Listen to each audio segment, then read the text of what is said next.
Welcome to Work Life by Design. I'm your host, Mel Marsden. If the last few years have taught us anything, it's that change is inevitable and we no longer need to go to work to work. As a workplace dynamic strategist and the founder of COMUNiTI, I draw back the curtains on my own business, the clients and projects that we deliver, along with tapping into the knowledge and insights from academics, business leaders and champions of change. I believe that our environments have the power to positively influence our behaviour and performance, inspiring our human potential.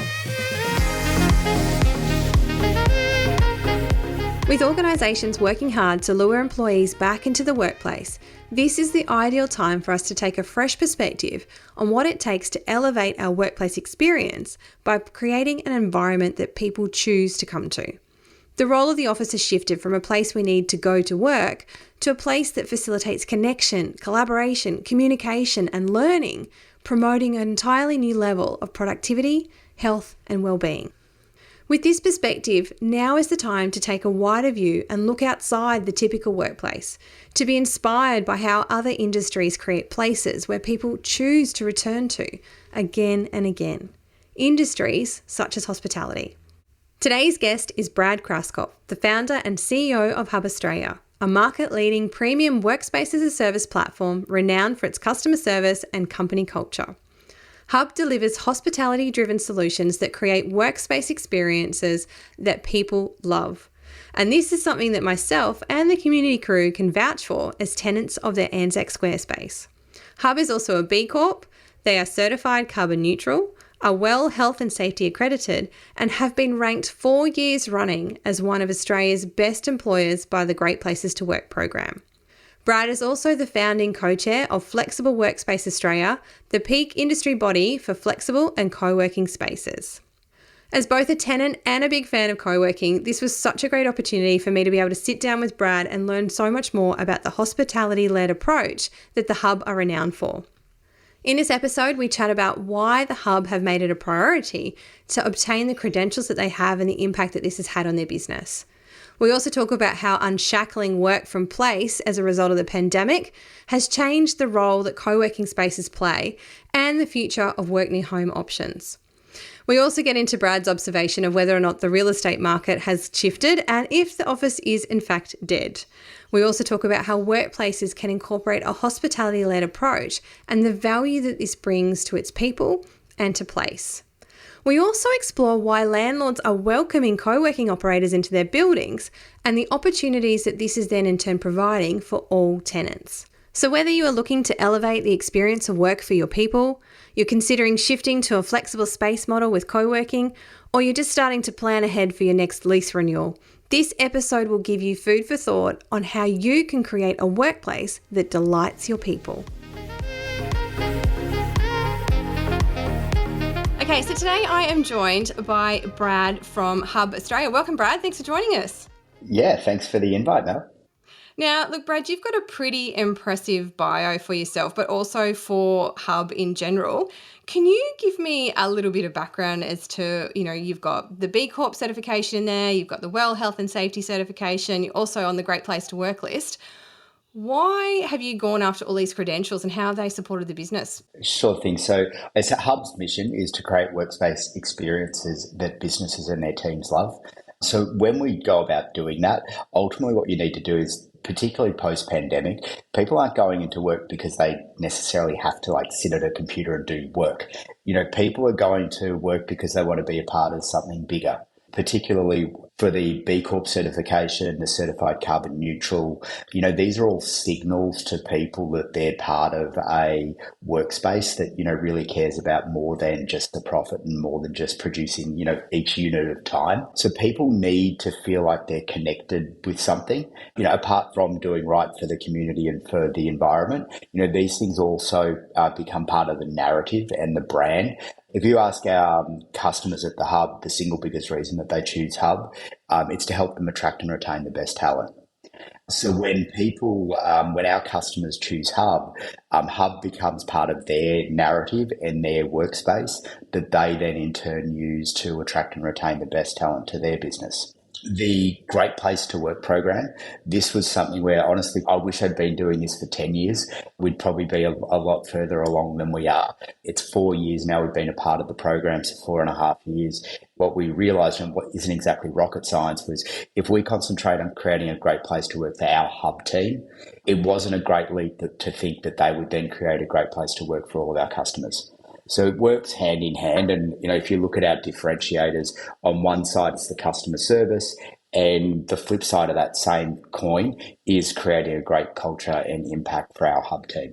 And that's a really nice linkage that you've got there. And as COMUNiTI is a member of your Brisbane hub facility there as well, we know how great it is to work there and the culture that you've got and the team. We've been there almost 2 years now, probably 2 years, and the team are pretty stable. We've seen the same faces. There's seen internal promotion. So it's been a really lovely story. And you're right, it is part of our extended brand as well. It's like, oh, where do you guys work? And we're like, well, we work in the hub. So it's acknowledged. People know what we're talking about too. Yeah, and look, and I guess that's part of what we're trying to do there, and I guess that's taken years to build up. And thank you so much for being part of Hub there in Brisbane. And what a 2.5 years it's been. That would have you joining around about when the pandemic was just getting into gear. Yeah, it was actually as a result of an expiring lease and our own tenancy, and the fact that we weren't using our workplace as much as we were previously, and so we went out looking for co-working, and there we are. And, certainly like post-pandemic, it's interesting. Like, it's one of those things that we've obviously had the hardest trading conditions that we could ever have had, just like many other businesses. We're not special in that respect. But coming out of this, the business case for why you'd want to be in flexible workspace, it's kind of been made for us. Like, who would want to sign up on a long-term lease? And certainly we're seeing that whether it's a small company or a large company, more and more people are choosing to consume their workspace on flexible terms. But more importantly than that is everybody needs to create an experience that's worth more than the cost of the commute, and is something that enables people to come together and really achieve something beyond work each day. And that's where, our positioning around identifying as a hospitality company has been particularly important. And we're seeing more and more that people are looking for cues from the hospitality industry and in particular hotels as to how they can bring that into their workspaces. And what are you seeing in terms of the current market? Because off the back of the pandemic, there's been a lot of discussion around people not returning to the CBD, and everyone's got surplus space because we're not utilising it the way that we were previously. And are you seeing an uptake in the increase in your memberships as a result? Are you seeing people shift over from traditional leasing models? And I know that you guys have been opening up lots of new sites. What does that look like in terms of growth for yourselves and just reflecting on the leasing industry and the real estate portfolio industry generally? Look, I guess first and foremost, I don't think that the traditional lease or the office is dead. It's just going to have a different role going forward. And, people are going to continue to consume real estate. And whilst they might not fill it with 100 workstations, they might fill it with 50 workstations and an event space and lots of meeting spaces and innovation spaces that bring their teams together. So we're still going to have the need for that workspace. And a workspace is one of the tools that you've got in your toolbox to create a great culture that in turn helps you attract and retain the best staff. There's going to be very few companies that can be remote only, or indeed that can be, mandated 5 days a week in the office. Most companies are going to be in the middle there. And what we're going to see is, unfortunately, workspaces and property don't move at the speed of technology. So we're going to see a transition period here. And, the commercial offices are going to be fine, and they are still going to get long-term tenants. But the role of the workspace and how we activate it and how we go about creating an experience that will make people choose to come to work rather than work from the kitchen table, that's going to be something that the key customer, most landlords, is the investor. They get given money, a lot of it from superannuation funds, and then they need to generate a return that gives people, generally speaking, a steady yield. But so all of these requirements on how you actually make that a workspace that operates like a hospitality company and delivers great experiences, these are things that landlords have got significantly better at but you're also asking them to do things which it's a very detailed, highly operationally complex business model.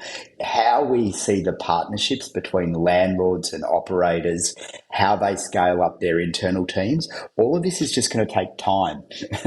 So, when you look at the workspace and you talk about, and you ask me about leasing, I think we're going to go through a period over the 2020s where there's just going to be a huge amount of disruption that's finally arrived at workspace. We've seen it in retail, we've seen it in travel, we're going to see it in the commercial office. And I think everybody is prone to making, big statements like the office won't exist, or everybody, you must come back to the workplace every day because otherwise you will never get promoted. All of these extremes are great for headlines, but the reality of it is that we are still seeing people take leases. Hub and other co-working spaces are getting lots of new businesses signing up. What we are certainly seeing is that the good old flight to quality comment, it's really proven true in flex as well. Like, people are happy and want to provide an experience that's going to get their team into the office. And you're probably not going to convince your team to come back to the office if you're giving them a substandard workspace. Absolutely. And I mean, I think it's one of the most exciting times, particularly as a workplace strategist and a designer of commercial workplaces. We're really just opening up Pandora's box now. We've been talking about this for years and years and years prior to the pandemic. And the pandemic has really just been that catalyst to kind of push everyone to be able to adopt these new technologies, that flexibility, the fact that we could prove that we could work from anywhere. And, I really like the comment, the statement that you guys made in your Liberated Work paper, and it's, unshackling work from place. And I think that's a brilliant way of describing it, because we really don't need to be in a workplace to work. So what is the function of that space? And I'd be keen to understand, from your business strategy perspective in creating these various co-working spaces, what are your workplace environments doing to appeal to people, to draw them in? Why are people actually coming back into the workplace from your observations, when we all can physically work from home? Why are we still buying office space? To start with, and not to rehash what I went over before, but people do want to be connected and they do want to be part of something bigger. Whilst we like the ability to have the choice to work at home, what we really like is having the choice. It doesn't mean that we all want to be working from home every single day. We enjoy being around our colleagues. We enjoy learning. We enjoy the social connection that comes along with that as well. So when we look at Hub and when we look at the workspace, I think one of almost, an unfair advantage that co-working has, and I think we're certainly seeing that co-working's attracting so much business right now, is we always thought of the workspace as a place to connect. It's kind of putting the co back in co-working. And, so that focus for us, and also when people can leave us because of the flexible terms, you've got to have a very sharp focus on every single day giving people a reason to stay as a Hub member or as a member of one of the other workspaces. So that focus every day, the programming, knowing that the person at the front desk, they're the welcoming committee, they're the person that is ultimately going to be setting the tone for the day. And how you do that and how you combine that with the hospitality function, I think that focus is certainly where we've seen that Hub remains relevant and why people want to come back. But part of our business strategy that's probably changed the most is that pre-pandemic, I would have said that most spaces that we open going forward will be in the CBD or the fringe.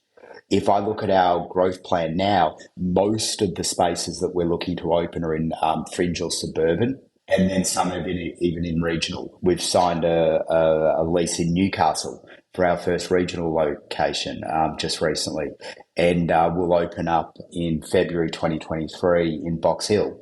And when we do those locations, they're going to be under a brand name of Hub Local, with a much greater focus on, how do we keep the economic activity local? How do we make connections with local businesses? How do we create employment opportunities in that local area? And I think, post-pandemic, it'd be a terrible waste if we went back to how we were working pre-pandemic. Like, most people didn't enjoy their workspaces, and whilst it's often not mentioned, people are only rocking up to work 60% of the time anyway. So when we look at all these empty buildings, they weren't full pre-pandemic either. And they're not going to be full post-pandemic. And if we can actually capture some of that economic activity to be local and cutting the commute, that'll be a great outcome for work and for families and for the local community. I think that's a really exciting model because, obviously working out of the hub, we're only working there a couple of days a week because it is in the city. I don't always want to work from home though. Having that ability to work somewhere near home is something that I find really exciting because, it'd be great to just get out of the house and go down the road and be around other people and, slightly get a little bit more dressed up than what you do when you're at home and not out of the activewear. But, not having to get dressed up to the standards of going into the city. But it's kind of this happy medium that starts to evolve. And I like, when you say putting, the back in co-working, it's also around that community aspect. And that's something that I've seen working with the clients that I have been, is that aspect of trying to build community back in, and even, some organisation introducing a community manager. And that's something that's very much coming out of the co-working world, is how can we personalise people's experience of work by getting to know this person who's actually curating our whole experience of what it's like coming into the workplace. To me, that again seems like something you've borrowed from the hospitality industry. Do you want to just run me through that? A couple of things. So actually my family background was mum and dad were in hotels, and I'm not sure how, but like I said no to the hotel business when I was in my 20s, but then 20 years later I still ended up back in hospitality. I guess there's kind of a focus and a culture there that's ingrained in hospitality because it's about experiences and you want to get them to come back into next time, and it's a choice. So that focus there, I guess it's ingrained in our culture. From a business perspective, back in 2016, Hub Southern Cross, I remember at the time, it was the first time that there was a cafe in a flex workspace. It seems like I don't know, like it seems every day now, but it seems quite strange. But, this was considered innovative, and only back in 2016.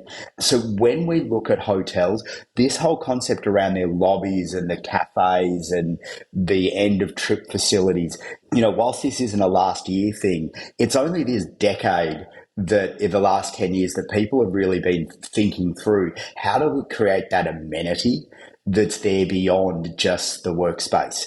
And ultimately, we're going to see as we go forward, the end of trip facility always used to be this arms race of which landlord could outdo the other one with the most rare Italian marble and then put that in a basement. But I think where we're going to really see things is there's going to be a people element. So like the programming and how do you activate those buildings? Because there's only so much you can throw at a fit out. Before really what it becomes is it's no longer about the hardware, it's about the software. And that software of how you operate that building is going to include both a technology piece, but it's also going to include a people piece. Hub's bit in all of this is the people piece, and then we'll be working with lots of other technology platforms in order to activate that. And I think this is this bit where landlords are being asked to go away from the amazing built form and into how you operate those. It creates an interesting tension and it creates a great big business opportunity as well. Like I particularly love, I guess, even the concept that there's more and more HR people that are coming on the tours of Hub than the real estate people. And whilst it's a stupid idea, but it's kind of like real estate should be in the HR team. Yes. Or, to take it to an extreme, like let's call it a rough 15 grand is what it costs a big corporate to have a desk for one of their staff in a corporate office. By the time you add up everything, if that 15 grand was actually given to the employee, to the team member, and said, right, you choose where you're going to work. Here's your 15 grand per year. And it would really create those incentives where landlords, co-working operators, employers, they need to get that laser sharp focus on how am I going to create an experience where that team member is going to give me back the 15 grand to create an office that they want to come to. Because people want to come into an office, but you've got to focus where you spend that money on what the person ultimately wants. And they definitely want something different to what they did in 2019. Yeah, I couldn't agree with that more. And I think that's a really interesting comment you made there because, typically it is the facilities team that are going out and, procuring the office space and setting it all up. But the people who are occupying it are the people of the organisation, and the people and culture leaders are really in tune with what they need. And there just seems to be this complete disconnect that they're not having these conversations and they're not being able to influence those decisions to create an environment that attracts those people back in. So it's I don't know, it's just this disparate argument. Enjoying the episode? I would love it if you would share this show with just one person who you think it would inspire. Just one. The more we can share the insights of what it takes to make work work, the closer we are to elevating everyone's experience of work. But I really liked what you said there about this opportunity for landlords as well, because it's really about considering the building as a precinct and part of a greater ecosystem. And it's really about that creation of place.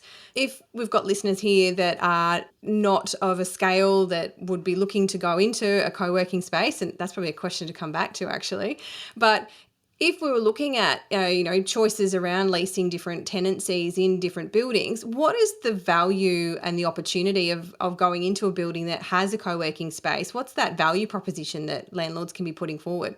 Yeah, sure. And look, indeed, we're seeing, so on a enterprise side of things, if an enterprise puts a brief out to the marketplace for, like 20,000 metres or 50,000 metres of space, they're almost always including in there that they want to make sure that there's a flex space in the building. And that helps them with scaling up and scaling down, but it also makes sure that they can leverage an investment into usually meeting rooms and training rooms and the cafes, so that they don't have to worry about that.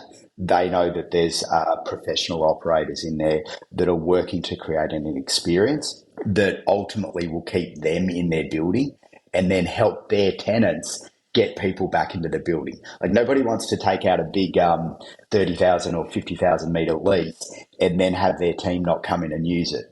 So landlords can help attract and retain the best tenants, which are going to bring the good covenant, which are then going to lead through to the valuation of their building, by making sure that they put a mix of different amenity, including flex, including a business lounge, including hospitality and building activation. All of these things go into, and I know it's much harder than just simply doing a big lease and then forgetting about the tenant unless they don't pay their rent. But this is where we're heading here, where you can create real value, which is going to retain loyal, large enterprises, which is going to ultimately feed through to the valuation on their asset. So bringing flex in and bringing an operator in early on. If you look at co-working and the experience that you'll ultimately provide for that asset after the fact, then you're not going to capture the true amount of value that you could get as a landlord. And we often see landlords looking at this as, how do we add this in later? Where, you needed to really start with the question of, how is our tenant and their user going to use this building, and what's the experience that we want to create? What I'm saying is that landlords should consider, what's the experience that I need to create in order to retain the tenants in that building that I want. So I've got to have a laser sharp eye on what is the experience that I'm going to need to deliver. Landlords can then choose, do I take on this expertise and employ community activation and programming specialists on my team, or do I outsource that?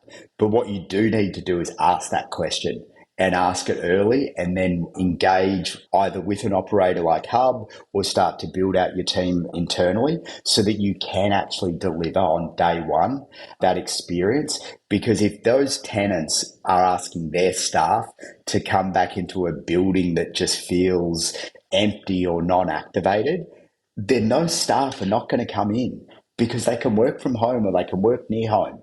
So you've got to realise that, whether you like it or not, the activation and creating of an experience has become part of the office mix. And certainly branding is part of how you communicate to a tenant and how you communicate to a user. This is the kind of experience that you're going to get when you come into the workspace each day. And what are some of those touch points and experiences that workplaces should be looking at in order to sort of leverage those things from the hospitality industry? What are some of those more tangible activation things we can do? Look, I guess the biggest one that often you hear about is the programming element. Like, how do we bring various professional and social programming into the building? Like, for instance, I know at Hub, and I'm pretty sure it'll be at Hub Anzac Square, tomorrow's Wellness Day. When I walked into Hub Flinders Street today, there was a sign up for massages, there was a sign up for a yoga session. I do love it when we'll have like a harpist, like someone who plays the harp, or there'll be some kind of music or something like that. When you come into the office, the artwork, how you actually consider the experience, and it doesn't just start when you walk into the lobby.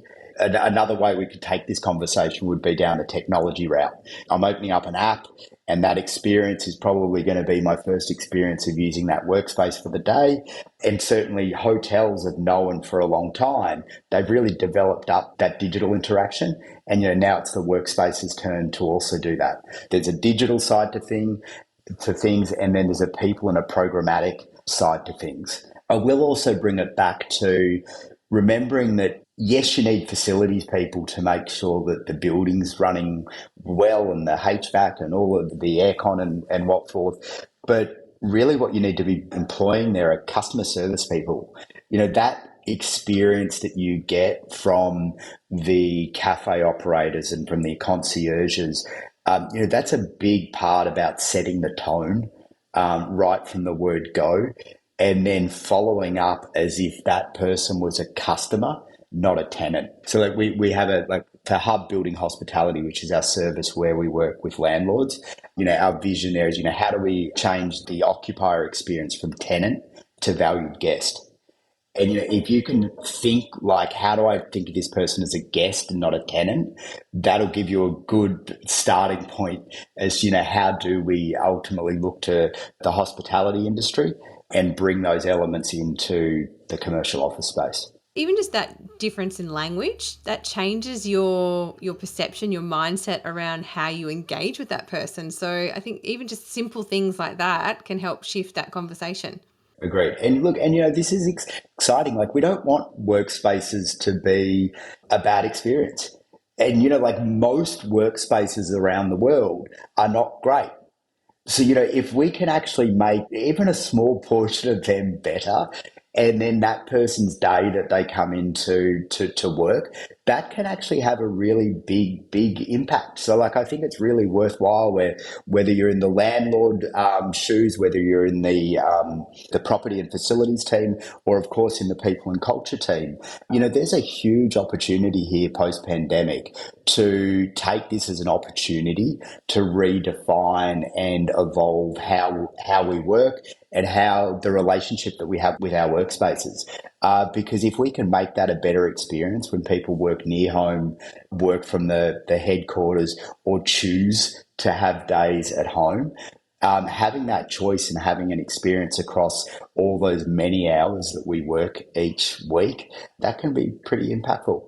Yeah, no, I completely agree. And I just want to circle back to a conversation a little bit earlier, was when we're talking about facilitating a co-working space within a building, the opportunity that sits there for prospective tenants as well, because we're seeing that this is something that's on the rise with the clients that we've been working with. And then it's how can we leverage that? So if they're a tenant coming in and leasing a space in that building, what is the opportunity that they can then leverage that co-working space? And so what we're seeing from that is, reduction in actual footprint, because we can utilize the shared services of the boardroom and the business lounge. And it's giving both the tenants and their people, but also the guests of those tenants coming in, a completely different experience of the building. But it's also then, like you said, leveraging those specialist skills and that customer service that's being offered in your spaces and other spaces like yours, so that the tenant then isn't having to deliver on that as well. So there's a really big win for everybody there. There is like two lived examples that we've got. So where we work with Brookfield in Sydney, we run a business lounge for them on level 11 at Brookfield Place over Wynyard Station, and that's accessible by everybody in the building. It's a 60,000 metre asset with customers the likes of NAB in there. Now all of those customers can actually leverage the facilities in the business lounge. So there's not just an opportunity for social connection, for professional interactions, but there's actually a cost saving that can be done by actually leveraging the boardrooms and other meeting rooms that are there. Another one, for instance, with APG at Civic Quarter in Canberra. So we run a business lounge on the lobby level as well as the concierge there. And then there's a great cafe in that building as well. And, together between that cafe operator, between us on the business lounge, you've got all this amenity that all of those tenants in the building can actually use. So already what ends up happening is that these buildings become destinations. And what's key here in both of those cases is the landlord still owns the customer there. The landlord has these big tenants, and then ultimately we're adding value for those tenants. And it's not where you've ended up with a operator, for instance, taking over the whole of the building and us just doing a lease where we can operate our business. Doing this in partnership with the landlord, where ultimately what we can do is help them and attract and retain the best tenants with the best covenants. That's where we can ultimately add value. Yeah, that's right. Like, I'm a big believer in the best way of extracting the most value for the customer, the guest, as well as the landlord and the operator, is through doing these things in partnership, and also starting very early on when you look at that very first moment that you start looking at the asset and how you're going to maximize the value from it. That's the time when you need to be thinking, how am I going to be dealing with the amenity and the experience side of things? It's all very much intertwined. There's so many opportunities in that. And then, couple that in with the expansion into these regional and suburban areas, like you said, with the, work near home. It's kind of going back, I remember a few years ago, we started talking about hub and spoke models, about having, very centralized offices in the CBD and then multiple satellite offices so that people could actually access somewhere closer to home. You're effectively delivering on that. And, one of the opportunities that I've seen in the past is leveraging underutilized shopping centres. We've got lots of, tired old shopping centres with great lots of parking. There's amenity on site. Do you see there's a possibility there for the reactivation and revitalisation of some of these sort of more tired centres that have lost their clientele? Absolutely. And indeed, that is actually where we're going to be doing a lot of our suburban locations. Like, for instance, the Box Hill location that we open up in February, that's with Vicinity. And that's actually on top of a Big W. Or what was a Big W. So, they built in the airspace above a Big W where that space was. That's going to be a workspace. There's another one that we're looking at where department stores used to be, looking at how can you actually activate some of that space. There are various different challenges there where, you've got to bring life into spaces and you've got to do these things. But ultimately what ends up happening there is that creates an experience where people stay at that shopping centre. And, shopping centres are, in many cases, they are that local hub of community activity. So, I'm a big believer that the right space for a workspace is also a shopping centre in suburban areas. Well, that sounds pretty exciting. And it sounds like it's such an evolution. And like you said, it's an incremental change because we've got to wait for leases to expire. We've also got to get people's mindsets back on track with where things are heading. Talking with clients, people are still sometimes a little bit confused or uncertain about where things are heading. So, there's always that reluctance to change. Better the devil we know than, what the possible opportunities are. What would you say to someone like that? What do you see some of the exciting opportunities that they should be sort of maybe taking the blinkers off to? Think of flex and co-working, but you've got to find the right one for you. None of the flex operators are also asking you to sign a traditional lease. So, you leverage the fact that you've got flexible terms. Provide opportunities for your team and then get lots of feedback from them. Sometimes you're going to find that the co-working spaces work well for some people and for others they don't. And this is not going to be a one size fits all. In fact, it's going to be a great big murky mix of, so many different options. If you think that you're going to be able to come up with one greatest solution, then you're probably going to end up wrong. It's like that's a very high risk proposition. So my invitation and what I would encourage companies to do is shop around different flex operators and find the one that matches your brand and that matches the experience and culture that you want to create. And this is a great time to be doing that. Whilst people are getting back into, well, how is this new normal going to be? Take this opportunity to trial things. Let's just say most people are on 5-year leases or 10-year leases. That means sometime over the next 5 to 10 years, every single commercial office lease is going to come up for renewal or to an end. That doesn't actually sound like a long time to me. You are going to be faced with decisions sometime, like every business in the next 10 years is going to be faced with that decision about how much space and how big a lease do I recommit to. Now, whenever that time comes, you want to make sure that you have experimented and done your market research and grab feedback from your most important asset, of course, your people, and make sure that when you do arrive at that decision, you can make the right decision. Because things are not going to slow down. Things just keep on changing and updating. And if you want to keep attracting and retaining the best talent, you're going to have to have seized the opportunity and develop your own internal decision about what's the best workspace for your company and for your people. And our workplaces are very complex these days. We've got massive amounts of generational variety. We've got different personalities and we've got different work style requirements, flexibility. There's so many variables that go into designing our workplaces now. It really is not a one size fits all approach. It's not, and it's also done over multiple locations. Work from home is one of the options that is available. So, when you look at all of your different offices, every company's now got at least 2 offices because they've got a HQ and they've got home.